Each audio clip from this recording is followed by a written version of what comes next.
All right, we are live. What is going on, world? Today, as you can see from the title, we're going to do a live vegan debate. So, again, if you guys saw a couple weeks back, I threw up a post on social media and here on YouTube, a little change my mind meme that says, a vegan diet is not healthier or more ethical than eating meat. Change my mind. And I had a bunch of people reach out, a bunch of people post and leave comments, but I only really had my buddy Ben here and another person say that they were actually willing to debate this topic. So, to start off the debate today, I just want to say thank you, Ben, so much for being here. I'm looking forward to this. It's my pleasure. I always love these discussions, and I imagine that through this process, I'll learn a lot, and maybe we'll get to challenge some of each other's assumptions, and just have a great talk. This should be fun. So, to give people a little background and context, we do actually know each other, and Ben was actually a big part in leading my neurohacking experiments back in 2018. So, if you guys are interested, go check those out. But in this experiment, we manipulated aspects of my life in regards to my food intake, my physical activity. We did meditation and mindfulness training. We also added some supplements in there while all conducting brain scan EEG readings before and after the 3-month experiment. And we were actually able to get some fascinating results. And we saw like clear changes in the neural pathways in my brain, which basically we're able to hack my brain using the concepts that you suggest. So that was crazy.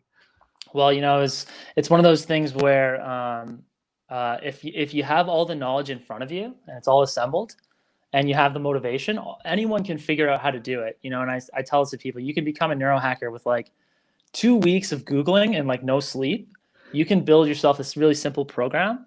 And you just had amazing motivation, man. You always do. So like you're like my prime specimen for that Yeah. program.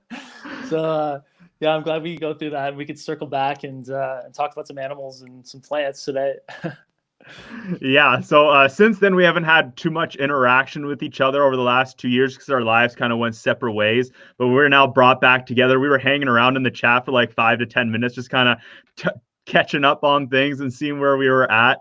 But again, recently I put that post up and you were interested in debating the ethical side of it, not the health side. So I'm very interested to see and hear what kind of concepts you are going to bring up here. But from my understanding, again, you'll be debating for against the ethical or against the ethical side of eating meat. But can you fill us in on this? You are a meat eater. You have been cutting Yes. back, or what's your kind of diet like? Yeah, so I try to minimize the types of meat that cause the most environmental damage. So like beef is pretty intensive. Pork is pretty intensive. Chicken less so. Turkey less so. From my understanding, I used to live also across from an industrial feedlot when I was living on a farm a couple years back, and so I sort of bore witness to a lot of the conditions, and I interacted with the cows. Like sometimes they would literally escape some cows, and so I'd have these moments of these like the great escape cow is like on our lawn, and I'm having to like socialize with it, but it's like totally like been in this like concentration camp type environment. Excuse me. That's how I perceived it, right? Because I'm very like empathetic towards the animal, and we ultimately, return it to the neighbor and it goes to slaughter. Still mixed feelings about that, but I guess this line of inquiry began for me when I was trying to calculate the the environmental impact of cow farts. Like specifically, I wanted to like forecast the doom of human society based on farts. It was like a bit of a joke exercise, but then as I was really looking deeper, I really realized that the methane production is the most harmful aspect of it because they produce huge amounts of it. I think it's something like 14 times more potent of a greenhouse gas than CO2. And because of the way that manure is also handled, it's usually they compress it and they store it, but it still releases tremendous amounts of methane gas over time. It's used for fertilizer, right? So they'll go and they'll spray the crops with that. It's fine. You're using as much of the resources you can, but they almost always have excess as well, which is a problem for storage and like proper safe handling. And so but I think in this discussion, I don't want to draw out any dichotomies of like one is completely correct and the other is completely correct. I'm actually interested at the opportunity to learn a little bit about the health side of things, because that's not something I know well. From an ethics point of view, as you know, my background's in psychology, and a lot of psychology is based on those characteristics which are consistent across animal species and humans. And so that's why, because of that, that evolutionary transference, because we're similar enough in our biology, that's how we can do things like animal trials for drug testing. It's why mice models are considered a viable scientific method. It's because our nervous systems are similar enough to theirs that you'll get similar effects. You pulse a rat with blue light all night long, and it gets depressed, like it's looking at a smartphone. You give a horse a tranquilizer, it's going to tranquilize and act on the same binding sites as it would for the human nervous system. And that's sort of the basis of like early behavioral psychology. And so that is a perspective that I bring that I think anchors me to the main point of discussion that I would like to get into today, which is on suffering. And we had a little bit of a preamble on this. And the way that I think about meat eating is I want to minimize the harm I'm doing, and with each calorie I consume as a quantitative.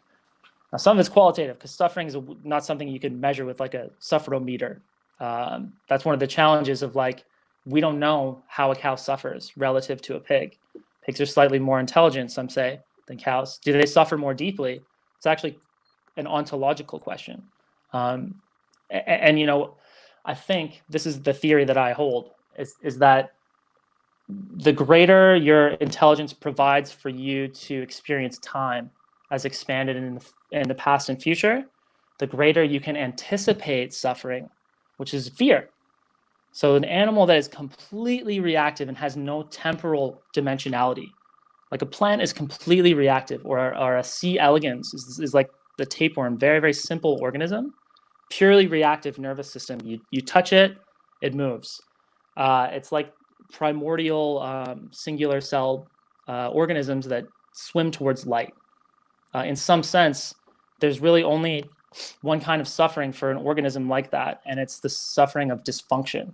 That is, it can't survive. There's something inherently wrong in the sense of something not working. I think that's a type of suffering we don't often talk as much about, because it's not always about pain and feeling pain. Sometimes it's about you're not adapted to the environment. You're at odds with the environment, and it's causing this schism and this discomfort. And so all of this is to say that I hold the philosophy that mammals in particular, so pigs, cows, horses, cats, dogs, are all sort of higher order neocortical mammals that have a sense of time. They are able to have fear of the future, and they're able to learn from trauma of the past. That is true to a lesser extent in chickens, but that's not necessarily important, because they encode trauma in the nervous system itself, very much like the C. elegans. So they can remember trauma, but they can't really think about trauma. And it would be great to have like a behavioral psychologist like weigh in on this at some point. But so having said all that, so let's assume that's true and give me the benefit of the doubt in that point, right? If we assume that's true, and these animals suffer more deeply qualitatively than simpler organisms whose nervous system doesn't project in time, then it would be our goal as humanists to reduce the suffering caused, which has no utility. Okay, so this is the other important thing too. Suffering actually has a really important role. Like if I go to the gym and I'm like lifting weights really hard, it actually hurts. Like it like you know better than me by far. but that pain is a certain type of suffering that's actually growth. It's adversity. And sometimes, in the case of like, you take World War II, right? You could not let the Nazis prevail in an ideology that would destroy the world. And violence and suffering is justified in that circumstance. And so you can take this argument to different places. and it works well when you're talking about animals, because it's like if your survival depends on hunting an animal and eating it, then you should do it ethically, because it's a fundamental tenet of your existence that you have a certain right to survive. You should strive to survive. You shouldn't want to take your life instead of an animal's. And there will be some extreme environmentalists who will actually go against that argument that I just made, that we're invaders on the planet and all that stuff. But I actually don't hold that that's true. And so in this debate, it's kind of hard for me to like draw exact specific lines of what's right and wrong ethically. I think like industrial crammed farming with a bunch of monoculture, like feeding them corn, and they're like jammed tight. There's like all kinds of antibiotic resistant strains of bacteria that are evolving and thriving in these like monoculture environments, and they're leaping to humans, they're leaping to other species, and it's a huge risk. And the way that the animal develops its nervous system under all that stress, it produces a ton of cortisol. Like the meat can't not be good for you to eat meat that has been under those conditions. I can't make a succinct argument as to whether that's true, so I should say that right there.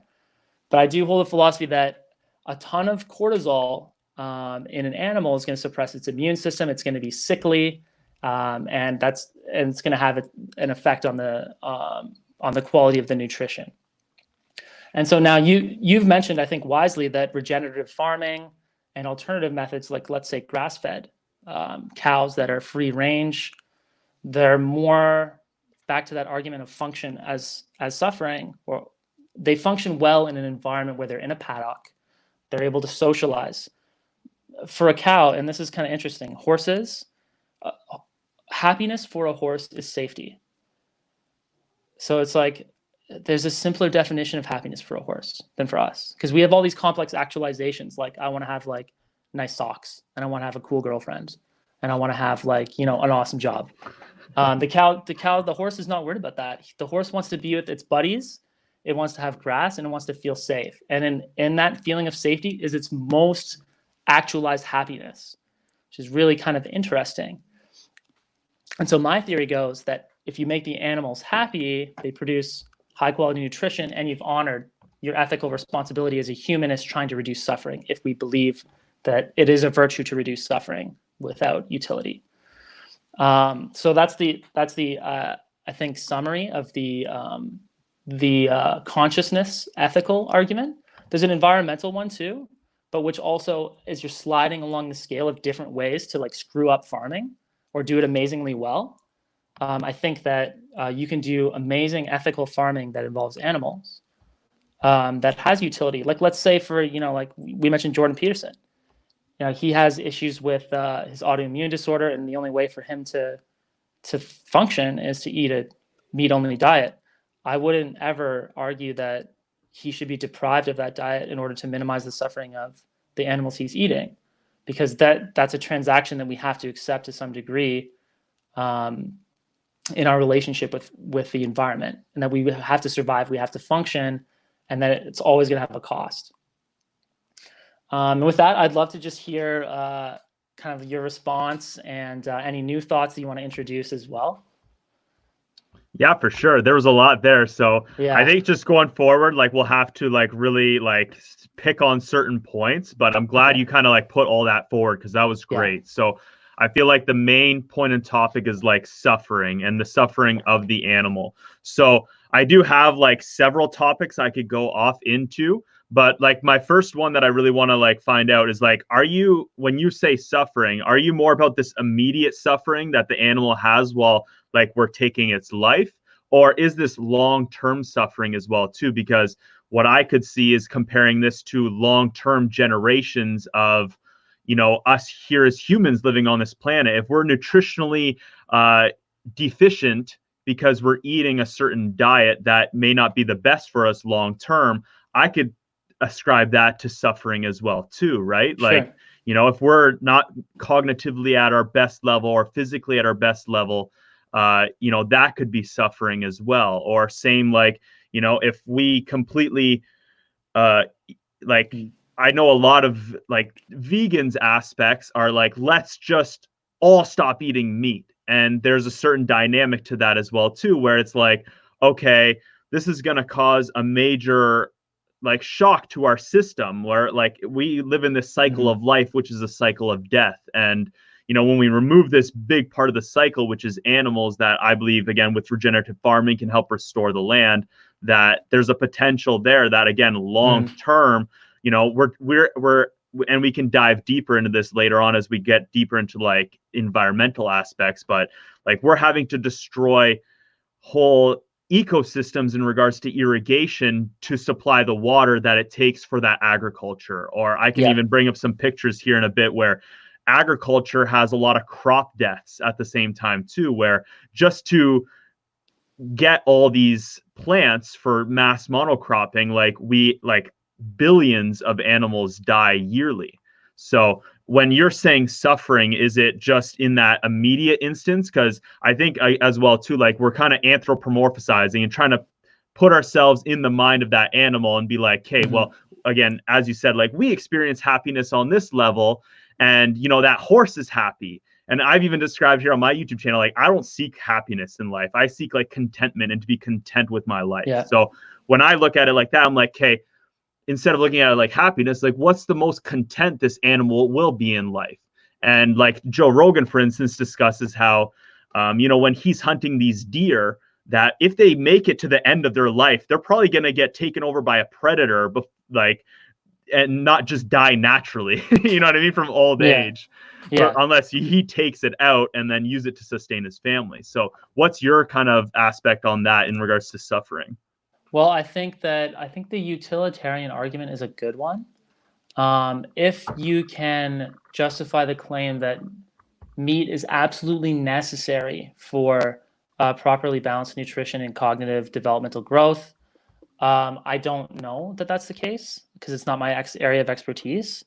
I know of mixed diets that are quite healthy. I know of vegetarian diets that are quite healthy that people live on. They get sufficient protein from things like lentils and things like that. I am curious to learn more about the specifics of the animal deaths that you're describing, though. Can you like expand on that? Like, what's causing those deaths exactly? So I can pull up some pictures here. They might be a little graphic for some people, but this is just an example on like the high end of things where like it gets pretty crazy. Um, where we have like deer getting completely you know, obliterated by these harvester Yeah. the cultivators out there. And like this is just the largest of the animals. And of course, there's if I like can pull up a little quote here real quick. I think it's a study published in the Journal of Agriculture and Environmental Ethics examined the incidental death of field animals that occurred as a result of growing and harvesting crops in the U.S., just the U.S. alone, and they estimated 7.3 billion animals die annually. And again, that's like an estimate, but you know, and it's hard to get an exact count, but we can safely say it's far more than the approximately 40 million cows that are sacrificed each year to feed us, and the quantity is close to the number of chickens that die each year. Hmm. So it's safe to say that many millions of animals' lives are lost regardless of the Right. diet. That's from Dr. Sean Baker, but I also pulled up like the quote here from the actual scientific study that he references. But Hmm. I think it's safe to say that like, and that's what I think a lot of like vegans side on that, when I go to the grocery store and I eat this plant diet or this plant-based diet, that I'm being ethical. And I think again, a lot of my stuff is like, I think it's Hmm. either coming from a place of ignorance or delusion, because either you're like unaware to this information because like you don't want to know it or you haven't crossed this path, or some are aware of it and they try to justify still. I even watched a discussion between two vegans today, and they're saying, well, like it's you can't live a life without harm, but it's better to have a little less harm than another form of harm. And it's like, well, for killing like these deer out there, and who knows what's happening Yeah. with those deer after, it's like, for me, it's like, well, there's no ethical argument in that aspect.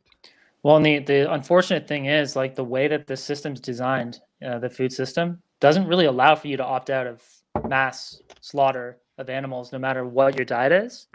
And we can get into the environmental destruction too of monocropping and how it turns, whole swaths of land barren because you've stripped it of all the nitrogen, and that's why you have to dump metric tons and metric tons of manure onto the ground. It's running into the groundwater. It's producing tons of methane, and it's kind of like this. It's like this really big, jacked, muscular system that's like got really overdeveloped parts. That's really not good for like the surgical need of having like a decentralized system. That's more about like you don't need to like have that avocado be shipped in a shipping container across the ocean to be on your toast. And actually, this is kind of where I start to get really excited because I've been following something called vertical farming, and for a while, and you're probably familiar with aquaponics and different systems like that that have been used. But if you look, there's a couple companies in New York City that have been quite successful at scaling this up and keeping it profitable, going for B Corp status, and able to do it in large scale. So I wish I could pull it up for you. If you actually Google it, you might be able to pull up an image of that. There's a company that just got awarded Fast Company's like most innovative award for vertical farming in New York City.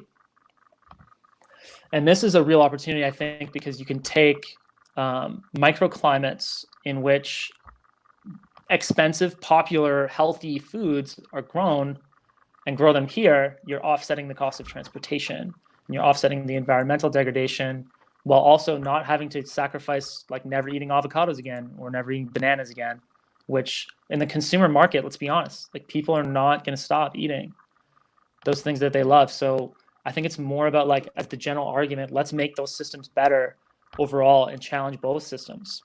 Mm-hmm. Now, I think we can agree on that. And we could talk about for hours, like all the different cool ways to restructure that with like permaculture, with regenerative farming, vertical farming, subterranean farming, space farming, whatever. All these cool options that are going to exist in our lifetime. But I want to circle back to an argument that you mentioned as invalid, but I don't think it's invalid.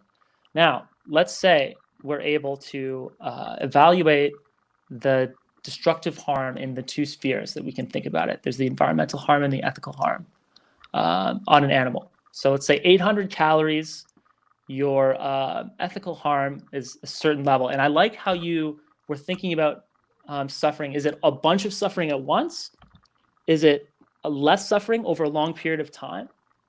And is it for multiple animals? And I think you can actually use that as a really good model of how to quantize suffering. I think that a lot of suffering quickly is less suffering than half of that suffering over a very long period of time. And that's actually true. If you look at the way that the body responds to trauma, you'll see that that's true, because acute stress on the nervous system can actually be quite healthy. It helps you regulate the mechanisms of neural control, like heart rate variability and stuff like that.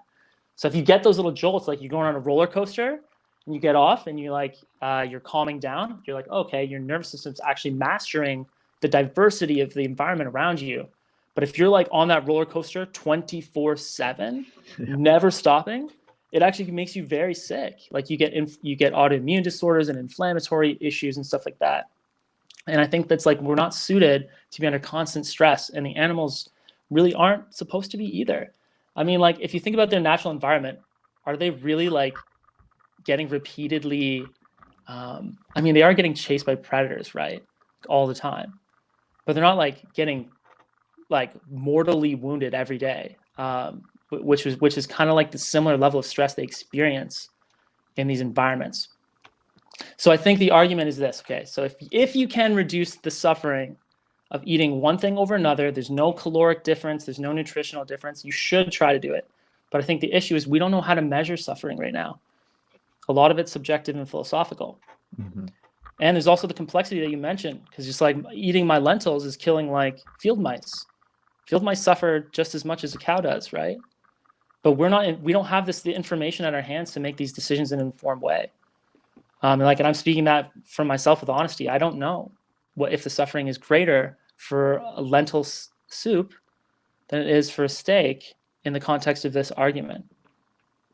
that's just the reality of where I'm at with it. And like my personal habits, you know, in terms of my diet is like I need enough protein to exercise. And I like, you know, I've been on intermittent fasting and keto for a long time because that's how, and my body's used to that.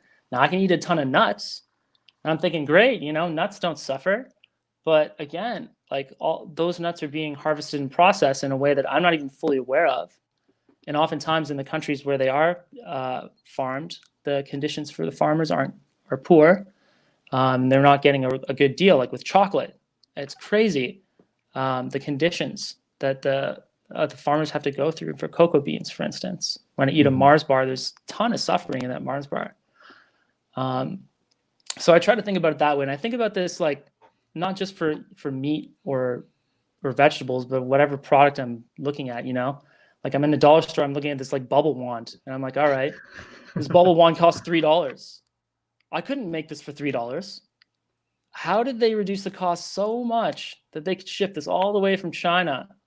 And then I can't help but wonder if that worker has actually gotten a chance to ever blow bubbles and enjoy it. You know, and I think at the end of the day, it's like I don't think that we're gonna definitively figure out which way is better. From my opinion, you may disagree, but what I think we can accomplish is a schema of how we think about these things and investigate more deeply. And you know, maybe what we need is people writing books and creating content, having these discussions to get people to the path of the information. Because, like, man, I would have never known that that many billion animals were being killed in like harvesting practices, because that's not really um, prominently displayed information in the narrative. Because the narrative, you want to feel safe about what you're eating emotionally. That's why everything's shrink wrapped and we call it beef and not cow, you know, like Mm-hmm. and all those things, right? It's the same thing with vegetables. There's a hidden layer there.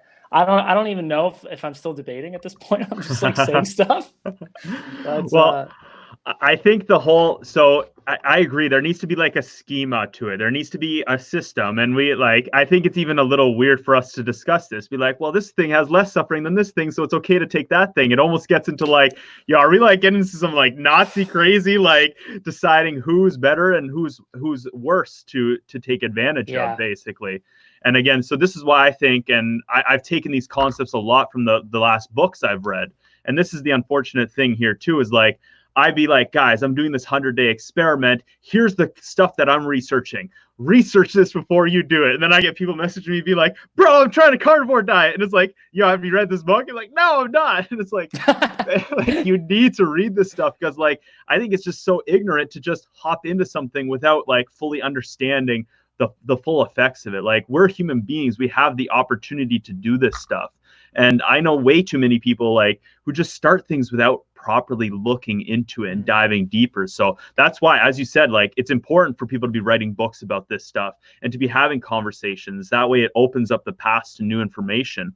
And yeah, my problem is that what I've noticed here with the vegan movement, like I've been losing subscribers like crazy, because like this is more of an ideology I'm noticing than it is about the health or the ethics behind it. People are very egotistically attached to this diet because of what they think they're doing in the world, and they think that they're eating more ethically, when I personally don't think it's any less or more ethical based on our current systems.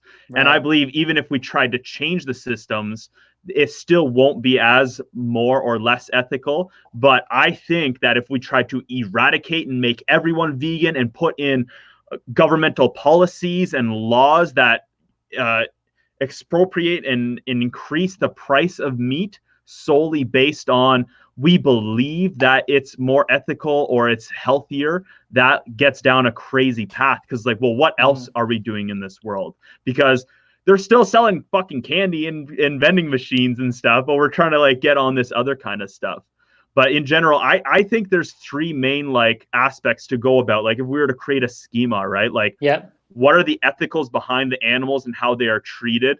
What's the ethics behind the environmental impact on the planet? So Mm-hmm. agriculture versus like regenerative farming.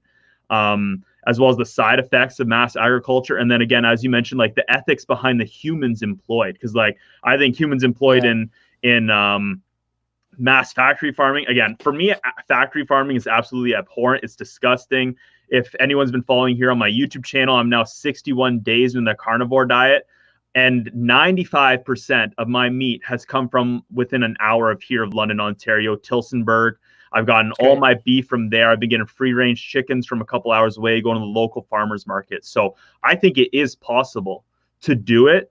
Um, but a big aspect is people don't want that. They want fast, easy. They want to save up Yep. money so they can go on fucking vacations and buy stupid shit. And I think that's a big part of it. So I think what we need to be doing as humans is understanding where our food's coming from, voting with our dollar. And I believe Yep. it's our generation's responsibility to change these things. But Yeah. until we start doing that and understanding this, we just won't get to that level.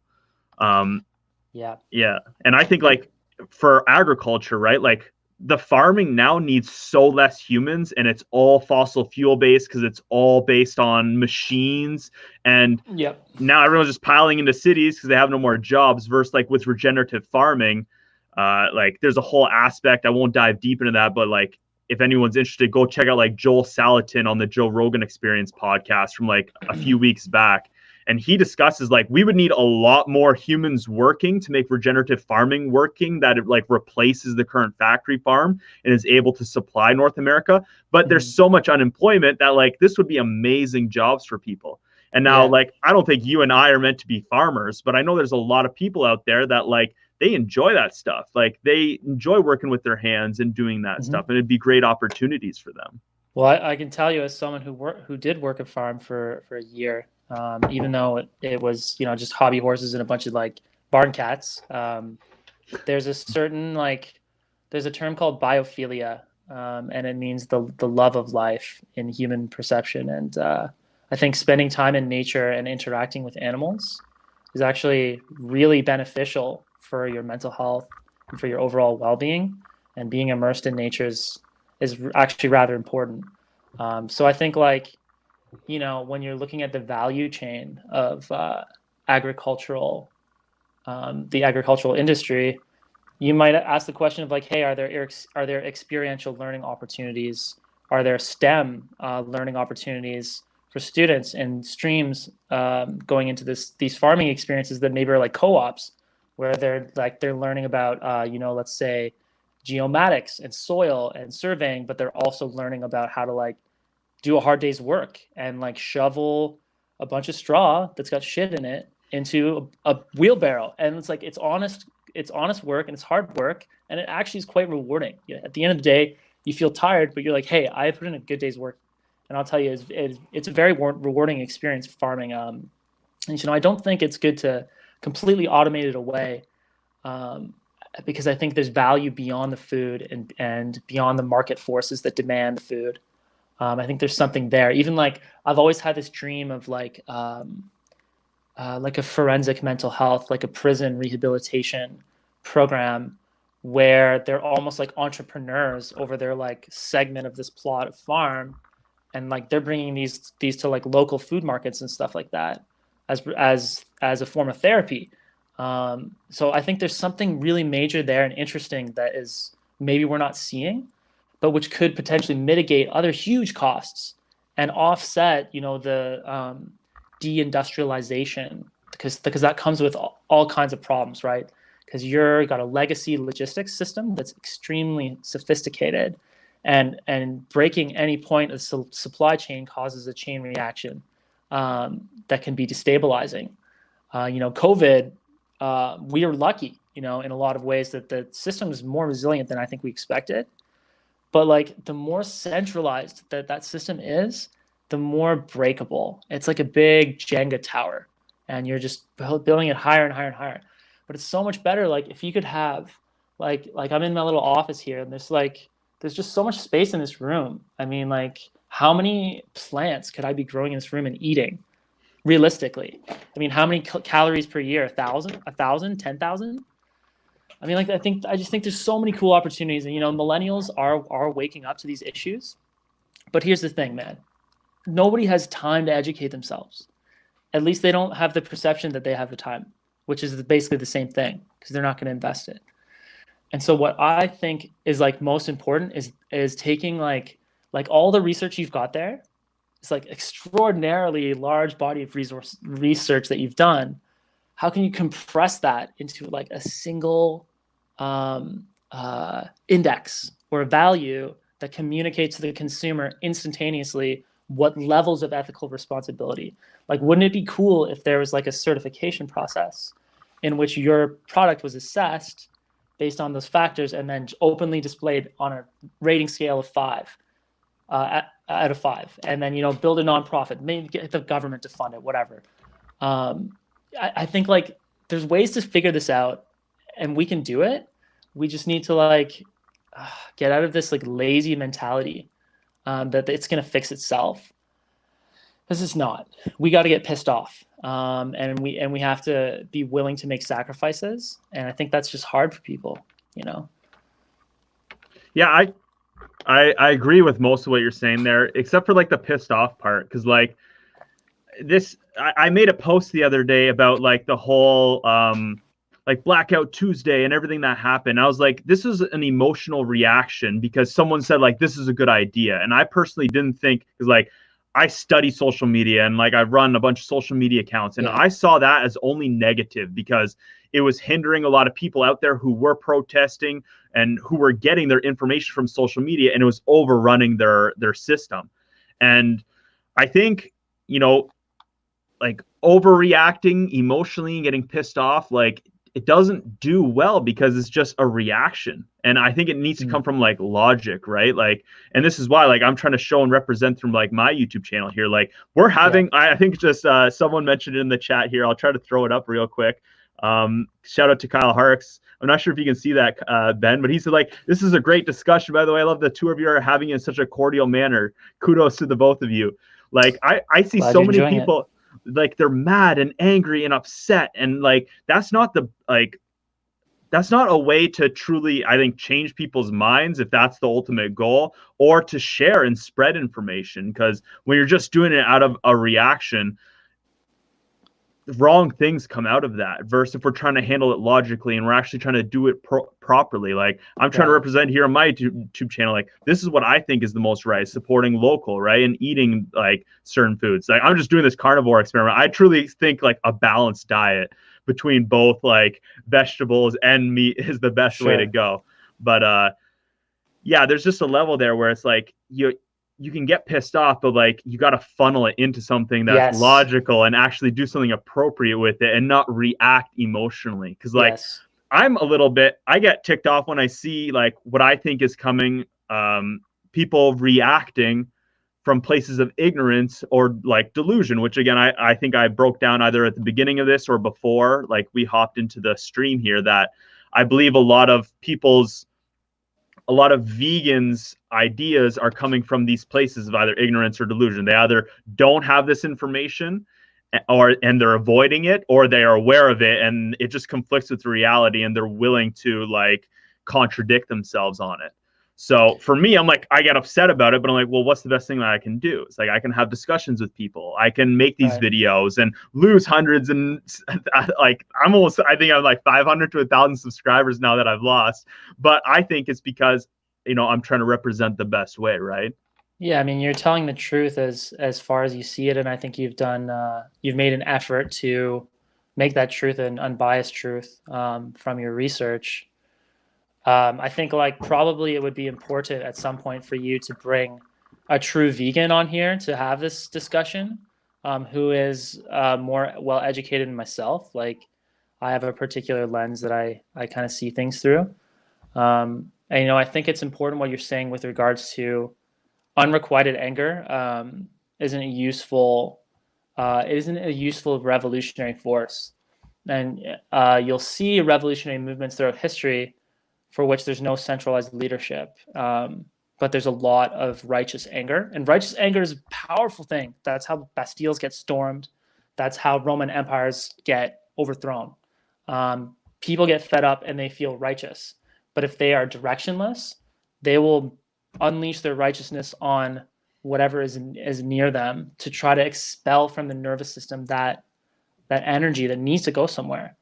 And so like I think like in terms of the environmental and agricultural movement, you really need like strong leaders who are charismatic, well-spoken, informed, can whip up the crowd and get them like fired up, but then can aim them, because it's like, all right, now that you're a little bit ticked, put all that energy into writing a letter to Congress, or like programming a bot to send an email to your Congress member every single day for the next 3 years until, you know, they examine a certain policy element, and being like super surgical about it. Or And I think that, actually vote with your dollar and do yeah, something different, instead of being like, I'm standing up for this thing, but then you're still doing it anyways. Or like, you know what I mean? You're not informing yourself and truly trying to find out, okay, well, how do I fix this myself? I think right, most of our systems now, like I've mentioned in a couple of videos, like our political system's fucked, our education system's fucked, our scientific system's fucked, our food systems are fucked, but they're all so convoluted now that they're just yeah, part of our day-to-day lives, and we can't help but vote for them just by being alive and by being human. When you're watching a certain news over another piece of news, now you're voting for that one because they're getting views and they're getting money from advertisements, or you know, with your politics, who you're voting for, or with your food systems. And this is why I think it's so important now, like if we want to be the generation that changes this, we need to truly understand these systems like inside and out, and then figure out yeah, what's the best way to do it. And I agree too, like we need people who are like leading the way and trying to direct and funnel that anger and that angst. But I think people are so quickly triggered now because there's just so much information that they don't even know where to go. They're just like, I'm angry, so I got to do something. And you know what I mean? It just leads to yeah. almost nothing. And it's hard to know what's true anymore. Mm-hmm. That's like a major problem, major cultural problem, because the mainstream media has become not incredible. They've lost their credibility. Not incredible, uncredible. I don't know Yeah. if there's a right word for that. Incredulous, I think. Incredulous. Is Incredulous, that it? I don't know. maybe, but they've lost some credibility, right? And so people go to alternative media sources like YouTube, oftentimes where the content is really high quality and they're learning things, but they may be only learning an incomplete truth, a 75% truth. And the amount of rigor it takes to really go in and examine all the elements of that, it takes discipline. And it takes a certain level of research skills too that most people may not be interested to develop. And I think this like all is coming back to like we need a better way to communicate this information and verify what is true and what is not in terms of the impact. And I think like we laid some really interesting groundwork in qualifying and quantizing different states of suffering, ecological suffering on the environment, ethical suffering on the animals, human suffering. And if we could figure out how to measure that stuff better, I think that would be the roadmap. And that's when we get into exciting places like AI optimizing this stuff, you know, because your solution set needs to be based on data, but it's just not being collected. The data that's being collected is how many tons of crops you sell per year. So your yield is like one thing that they are really interested in looking at. But I think we need new metrics. And I think like discussions like these are happening all the time. Like I'm pretty optimistic actually. And of course I'm a technology guy. So like I always feel that like some political legacy system could be so easily disrupted and destroyed with a really good innovative idea. And I think vertical farming is one of the cool ones. And there are many other potential ones too. But I think it takes a certain level of advocacy. Like we're going to have to make noise or just not buy things that are unethical, you know? Yeah, I like think me, sorry, go ahead. I think our capitalist system was very good to get us here. And a lot of people are against the idea of like socialism and all that stuff. But we need to come up with something in the middle grounds where it's like, all right, like, you know, we can be capitalist in this area, but like when it comes to food, when it comes to humans, like we can't be all about the profit and greed. Because I think, as Right. you were saying, like when it's all about bottom line, when it's all about bottom dollar and it's not about the people and the animals or like the environment, that's where like we're just gonna continually take advantage of these things. And it's like that's where it's like, just. But kind of tying back here to like the concept of suffering, because I really like that you brought that up. That wasn't an angle that I really kind of came from when I was envisioning these types of like debates. So what do you think about like animal on animal suffering? And do you think we need to be stewards and mitigate that? Because one concept that I found fascinating is like as I was mentioning earlier, like deer, once they get to a certain age, they're most likely going to be like killed by predators versus us taking them. And even deer populations are getting out of hand right now, and they're almost destroying the forest because there's too many of them and we've gotten rid of the predators.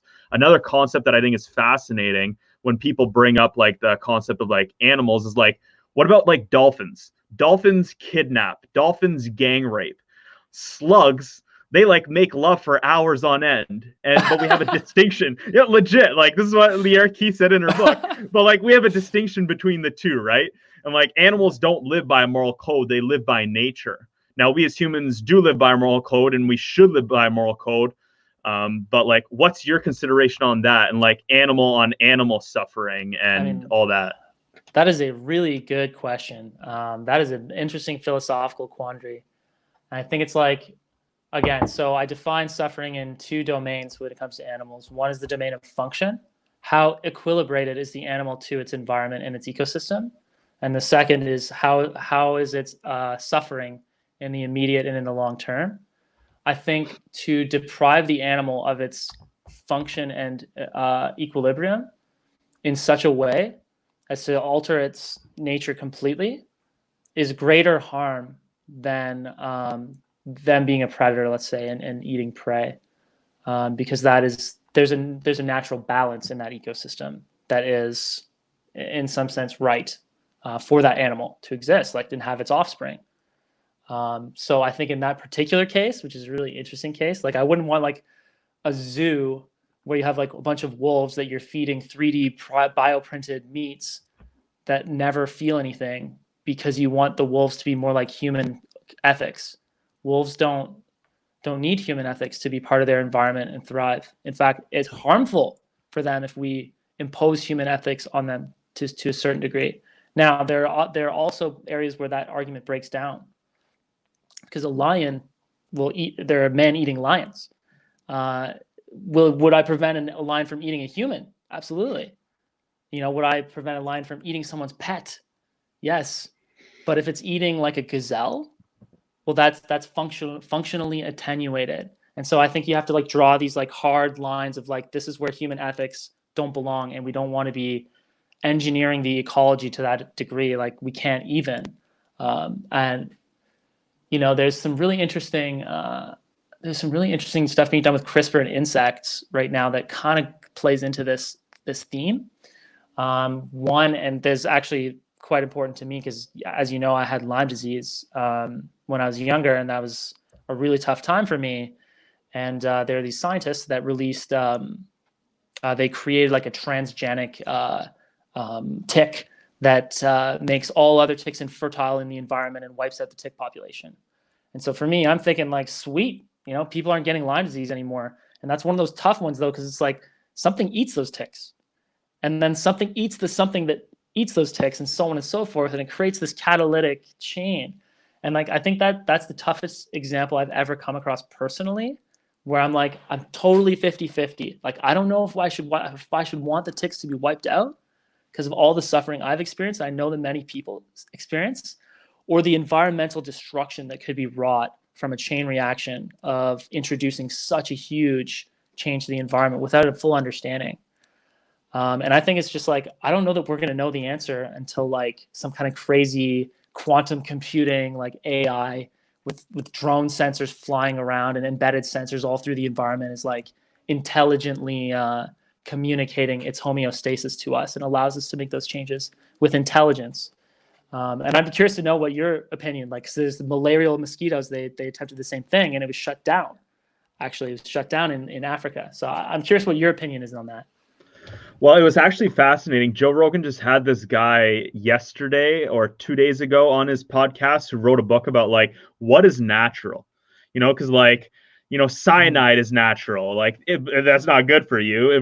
We say like certain organic Right. foods natural, and this is not natural. And like we are natural. We've create things that, everything on this planet, this table, like this laptop is technically natural because we've kind Yes. of created it. So is that concept of like genetically modifying bugs and ticks and all that kind of stuff? Oh yeah, and if you guys are interested in hearing Ben's story, again, go check out those neurohacking experiments because he dives into his whole story, how he's able to like recover himself from his Lyme disease with neurohacking and doing all this fascinating stuff, which is absolutely amazing. But like I agree. I don't know, man. It's kind of crazy. Well, what they kind of came up with, which I thought was interesting. So in that case of the tick population intervention, it was they chose an island to start off with, which I think was smart, and they invited all the local populace to essentially vote on the ethics of it. And so here are the risks that are presented, and here are like the benefits, and they let them decide democratically, which I thought was like an incredibly dangerous precedent, but also like perhaps like the best way to do it. Would I really want like Monsanto's board of directors making the executive decisions on what organisms to alter and unleash in the environment, or would I rather have it done through a political process? I personally would probably opt for the political process, um, you know, but having a strong a scientific advisory component so that the information can be understood to a degree that the person can make an intelligent decision about that. Like what we talked about is the information needs to be presented in a way that they can really absorb and understand it quickly and not have to become experts, because that nobody's going to become an expert in ecology um, as on their drive over to the town hall to make a vote on whether to eliminate ticks in the environment, right? And so they actually voted against it, if I remember correctly, um, which I don't know. I don't know if it's right Mm-hmm. or wrong. So it's this ongoing thing. We're going to find out in our lifetime, certainly, how that plays out, that decision making process. But I for sure would rather have a vote, personally. Yeah. No, it's dangerous when we start playing God and start doing that kind of stuff but I think we've been doing it ever since we began agriculture like Yeah. 10,000 years ago when we first started.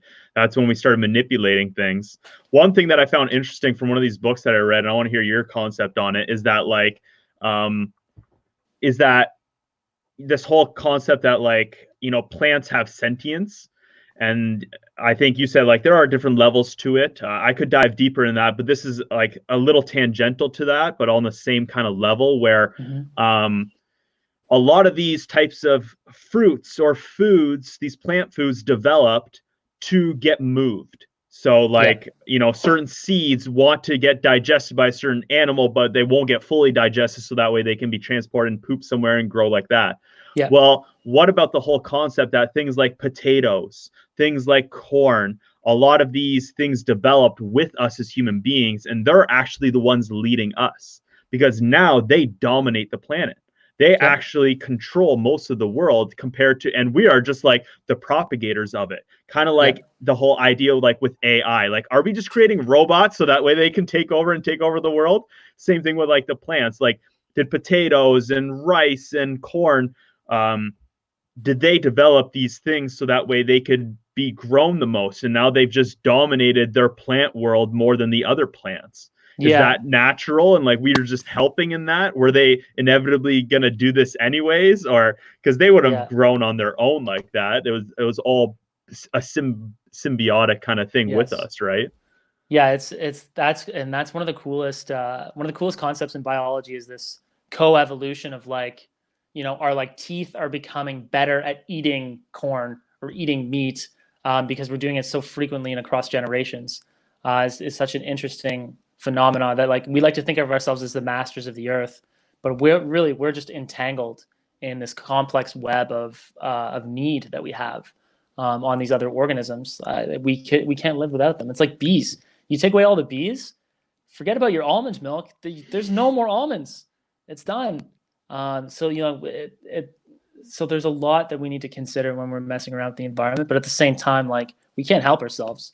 We're like re-engineering humanity, as you know, like in your practice of experimenting on yourself. And I mean, I'm a neurohacker. My whole philosophy is taking structures of engineering and applying it to your own body to change it intentionally. against natural processes. And I mean, like we resist our natural urges all the time to steal and to attack and to rape and all these terrible natural tendencies that we have as people that are inhibited with all of these codes, these meta codes that we put around our ethics and our laws. And so, in some sense, it's like I think it's the ethics and laws that have to regulate how we're approaching how we change food and how we change animals and plants around us. I think that's like what I would love to see is like a North American symposium of like theory of mind neuroscientists and like agricultural engineers and ethicists and philosophers to basically say, okay, we're going to try to figure this problem out of what is suffering in this industry. How do we measure it, and how do we start to quantize that, and then slap fines on those companies that are doing it wrong. Make it like subsidize that stuff like B Corp style. All of a sudden, like doing the right thing is good business in that environment, and like I would love to see something like that.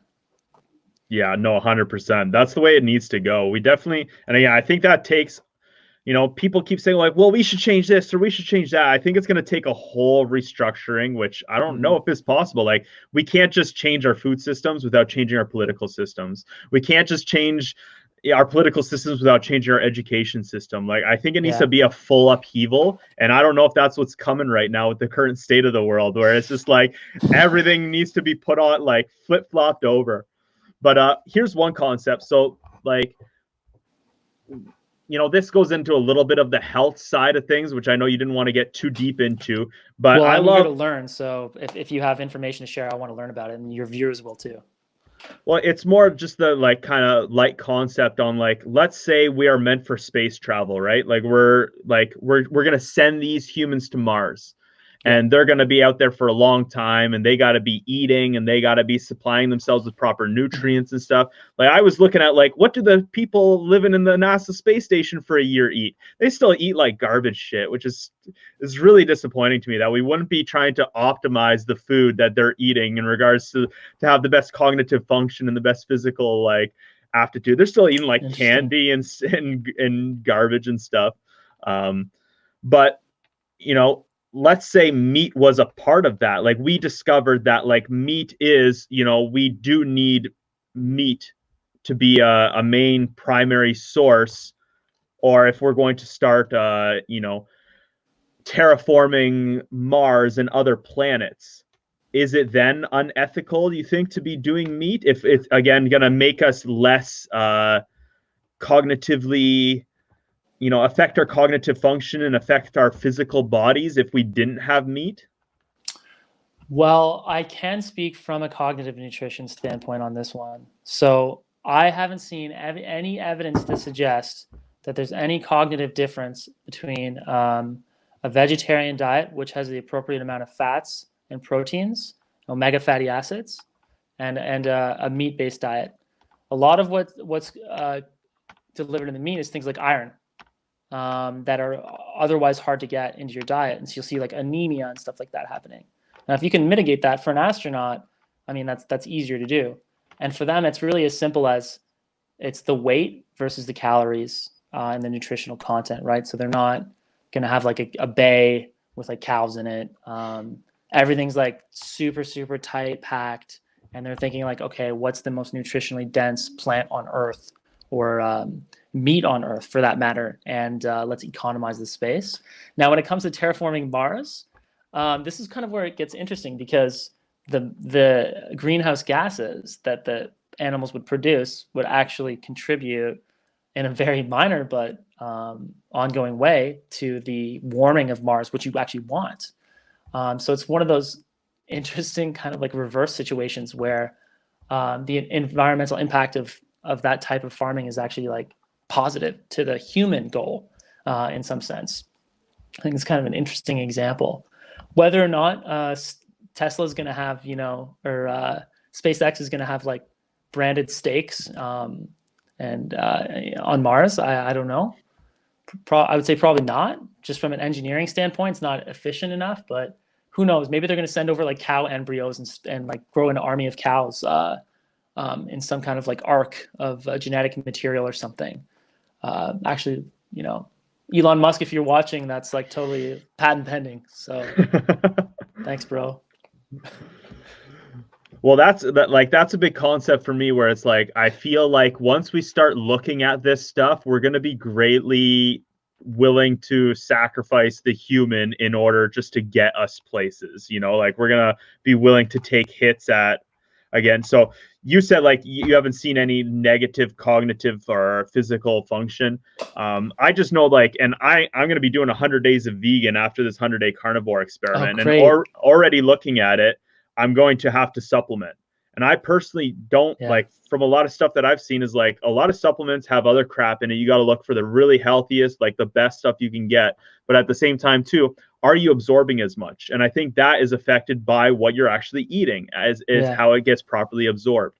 So I think, you know, once we're sending people into space, we're not going to be optimizing them to be at their best level, which then brings into the question like, it's so much easier just to like implant us or do stuff that can make us perform and do better. Where I personally, I don't know, I'm not going to be the implant or the Neuralink experiment. I can't wait to watch What? those people. Now you can do it if you want.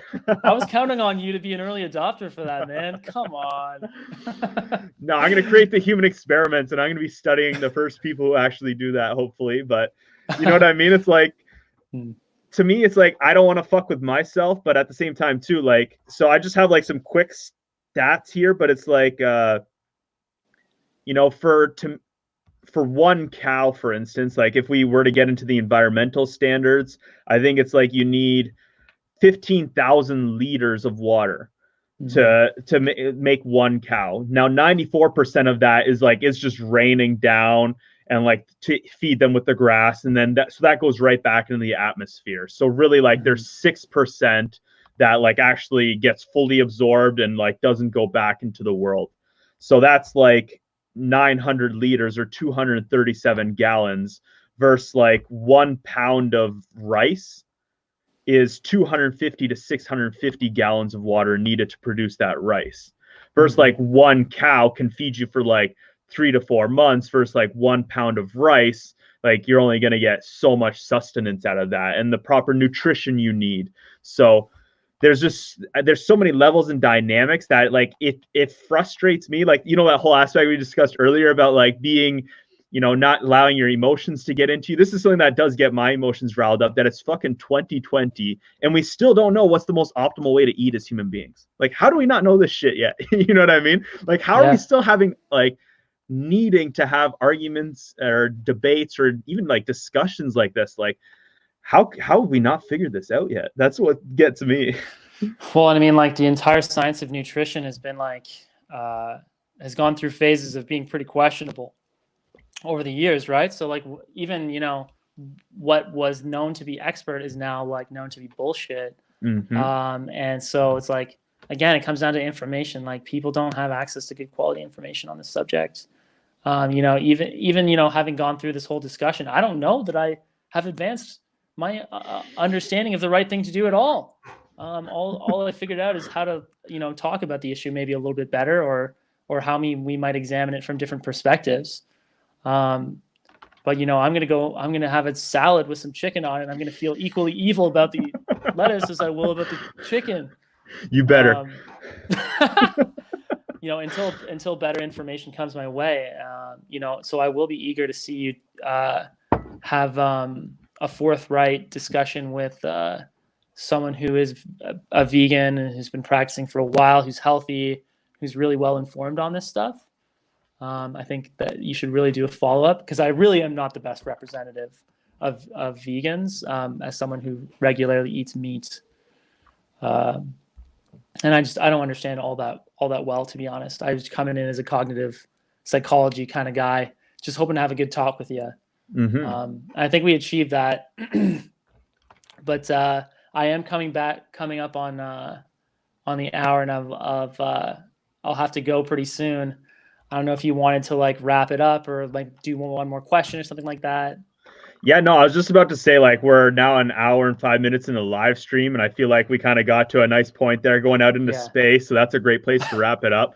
But Yeah. yeah, again, I personally think like it is our generation's responsibility to be the ones that try to change these fucked up systems in the world. And I really don't even think it's going to be our generation. It's going to be the following generation that watches us, that watches these discussions that we have, sees what we look like in 30 to 40 years and who we've developed into, and then can make clear decisions. Because I've only had the internet with me for the last 20 years of my life. Like, I'm 30 years old. I got it when I was like 10 years old. I was just playing games and starting to find information. And I agree with what you said there. Like, we need more information on this. We need more people having these types of discussions. I look forward and again am open to anyone else, especially a vegan out there who's willing to have this kind of debate, because I'm very interested in learning more and wanting to push this information out there. I only see myself as a beacon to spread this information in the world, and I don't fucking know shit. I'm just, I'm just sharing as much as I can find, right? And people tend to get so mad, but Ben, I really appreciate you being on here. This was a blast, man. It was great to catch up and